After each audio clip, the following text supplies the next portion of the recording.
Welcome to NCP Study Up। तो theorem 6.1 triangle NCERT class 10 का triangle chapter का पहला थ्योरम क्या बोल रहा है कि if a line is drawn parallel to one side of a triangle to intersect the other two sides in distinct points the other two sides are divided in the same ratio. मैं theorem को थोड़ा सा दिखा देता हूँ। Theorem actually है कैसा। Theorem है कि एक ट्राइंगल है, ट्राइंगल दिया हुआ है, सोचो ट्राइंगल ए बी सी दिया हुआ है। इस ट्राइंगल के इस बी सी के पैरेलल एक लाइन डी लिया हम लोगों ने लिया है।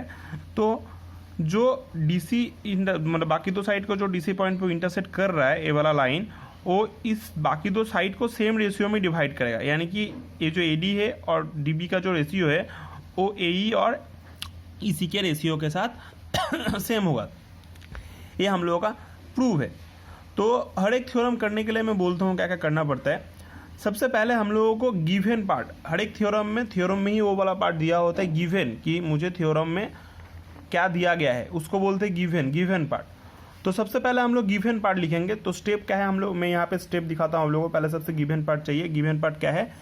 गिवन है कि we are given a triangle A B C in which a line parallel to the side B C intersect other two sides A B and A C at D and E. इसके parallel एक line दी है जो बाकी दो side को D और ई point पे intersect कर रहा है, ए बी और ए सी को। अब गिवन के बाद होता है टू प्रूव, मतलब थ्योरम को मैं प्रूव क्या चाहिए, मुझे प्रूव क्या करने को बोला है। तो प्रूव हमें पता है कि प्रूव बोला है कि ये जो बाकी दो रेशियो कर रहा है इन दोनों का रेशियो सेम होगा।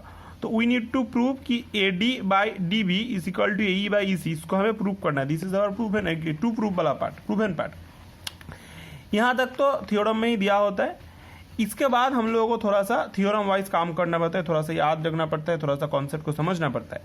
हर एक थ्योरम के लिए कंस्ट्रक्शन अलग होता है। मैक्सिमम थ्योरम में कंस्ट्रक्शन होता है और हर एक थ्योरम प्रूफ के लिए कंस्ट्रक्शन अलग होता है, जो हमें याद रखना चाहिए। मैं क्या किस थ्योरम में करना चाहिए, क्योंकि कंस्ट्रक्शन ही हमें बाकी प्रूफ के लिए आगे लेके जाएगा। तो यहाँ पे जो कंस्ट्रक्शन होगा वो क्या होगा? यहाँ पे कंस्ट्रक्शन होगा कि जो ये बीई है, इस बीई को ज्वाइन करना है और डीसी को भी ज्वाइन करना है। उसके साथ क्या करना है, इस AC के ऊपर D से एक परपेंडिकुलर ड्रॉ करना है DM, और E से एक परपेंडिकुलर ड्रॉ करना है EN, मतलब ये दोनों 90 डिग्री है। ठीक है, ये दोनों 90 डिग्री है, ये हमें करना है यहाँ पे। तो हमने ये सब यहाँ पे भी किया है। तो ये दोनों 90 डिग्री है, they are perpendicular and those two are joining lines. Construction हो जाने के बाद, कंस्ट्रक्शन हमेशा हम लोग डॉटेड लाइन में करेंगे ताकि समझ में आए कौन सा कंस्ट्रक्शन है और कौन सा गिवन है। कंस्ट्रक्शन हो जाने के बाद हम लोग आते हैं मेन पार्ट में। मेन पार्ट क्या है? मेन पार्ट हम लोगों का है प्रूव, कि प्रूव क्या करना है, प्रूव कैसे करना है। तो प्रूव हमेशा हम कुछ स्टेप्स में करेंगे, कुछ स्टेप्स याद करेंगे, कुछ स्टेप्स करने के बाद हम लोग प्रूव करेंगे। स्टेप्स क्या है मैं दिखा देता हूँ। स्टेप्स इस थ्योरम में क्या क्या स्टेप होगा। हमेशा पूरा थ्योरम का प्रूव मत याद रखिए, थ्योरम का स्टेप्स याद रखिए, तो हमें समझ में आएगा कि क्या क्या करना है। जस्ट थ्योरम के 2-4 स्टेप्स समझ लेंगे और उसको अच्छे से अगर हम कर पाएंगे तो हमारा थ्योरम हो जाएगा। तो इसमें स्टेप में बोल देता हूँ। स्टेप 1 क्या है? स्टेप 1 है हम लोगों को area of AD by area of BD का रेशियो निकालना है। एरिया ऑफ एडी मतलब बोलता हूँ कौन सा वाला पार्ट। पिक्चर में हम लोग अगर देखेंगे तो this is the AD and this is the BD. इस साइड में, इस बेस के ऊपर ये जो लाइन है, इस लाइन के ऊपर जो दो ट्राइंगल है, इन दोनों का रेशियो मुझे निकालना है, एरिया का रेशियो निकालना है। तो एरिया का रेशियो निकालेंगे तो हम लोगों को क्या मिलेगा? देखो, एडी का एरिया क्या होगा? Half into base. बेस क्या है? यहाँ पे एडी है। और हाइट क्या है? हाइट EN है। EN क्यों? क्योंकि ये जो परपेंडिकुलर हमने ड्रॉ किया है, तो EN is the height of the triangle ADE। समझ में आ रहा है? पिक्चर को थोड़ा ऐसे घुमा लेंगे तो समझ में आ जाएगा। देखो, ये जो ट्राइंगल है मुझे मिला यहाँ पे, sorry this one, this triangle, इस ट्राइंगल के ऊपर ये वाला मेरा हाइट है, दिस इज माई हाइट। तो EN इज द हाइट। ये मुझे half into base into height का फॉर्मूला से समझ में आ रहा है। तो ये हो गया मेरा एरिया EN, हाइट EN। तो मुझे एरिया मिलेगा कैसे? 1/2 AD इंटू EN। अब जब BDE का एरिया निकालेंगे तभी मजा उसको हमें समझ में आएगा। देखो, BDE का जब एरिया निकालना चाहेंगे हम लोग, तो देखो BDE कैसा है? BDE कुछ this is the BDE, this triangle, that triangle. Okay, तो इस ट्राइंगल में बेस तो BD है लेकिन हाइट इसका भी EN ही है। क्यों? क्योंकि हमें पता है, अगर हम लोग देखेंगे कोई ऑब्ट्यूज ट्राइंगल देखेंगे, जैसे इस पिक्चर को देखो, ऑब्ट्यूज ट्राइंगल के लिए अगर ये ट्राइंगल होता है तो इसका टॉप मोस्ट पॉइंट E है और उसके बेस जो है इस लाइन पे होता है, तो उसका परपेंडिकुलर EN ही है। यानी कि ऑब्ट्यूज ट्राइंगल के लिए उसका हाइट ट्राइंगल का बाहर होता है।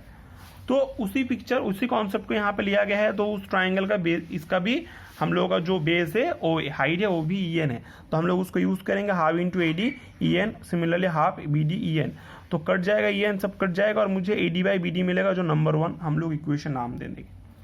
अब स्टेप 1 में एक और काम करना है, वो क्या है, अब इस साइड में हम लोगों ने काम कर लिया, अब इस साइड में काम करना है। कैसे करना है, हम लोगों को ए डी ई और डी ई सी का एरिया निकाल के रेशियो निकालना पड़ेगा। तो हम लोग क्या करेंगे, अभी हम लोग पहले हम लोग इसको कर लिया, देखो यहाँ पे कर लिया, नाउ हमने एरिया का फॉर्मूला लिख के इसको लिखा, एरिया इसका भी फॉर्मूला लिखा, रेशियो निकाल के एक नंबर लिख दिया।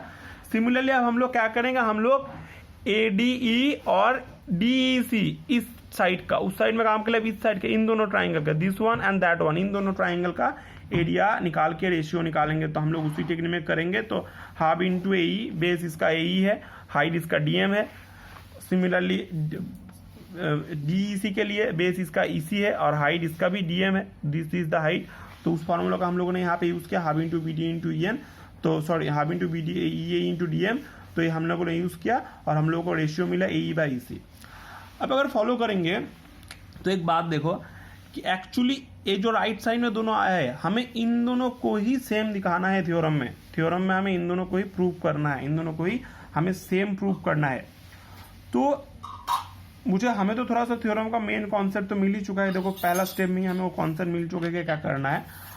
अब इसके बाद हम लोग अगर ये नंबर 1 और 2 इक्वेशन देखेंगे तो मेन काम तो इन दोनों को सेम करना है। तो स्टेप 2 मुझे फॉलो करना है, स्टेप 1 मैंने कर लिया, अब मुझे याद रखना था ये वाला, तो मुझे इसको करके कर लिया मैंने, जो करना है तो बुक थ्योरम देख के समझ में आएगा।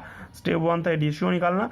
अब स्टेप 2 जो है, अगर इन दोनों को फॉलो करेंगे तो स्टेप 2 भी समझ में आ जाएगा।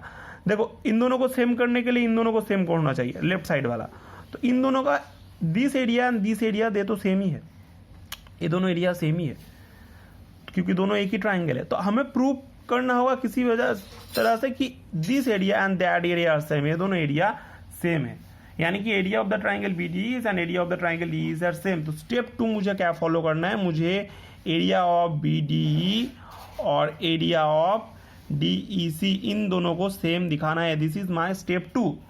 अब स्टेप 2 कैसे करेंगे, स्टेप 2 करने के लिए मैं दिखाता हूँ कॉपी में। देखो स्टेप 2 समझा देता हूँ, बहुत इजी है। अगर हमने थ्योरम किया है, थ्योरम बहुत पहले भी हम लोगों ने बहुत सारा थ्योरम सीखा हुआ, उसमें एक चीज़ बताया गया था कि अगर दो ट्राइंगल एक ही बेस के ऊपर हो, दो सोचो ये वाला सेम बेस है, इस ट्राइंगल के ऊपर मैंने 2 ट्राइंगल लिया, इस बेस के ऊपर ऐसे 2 ट्राइंगल लिया।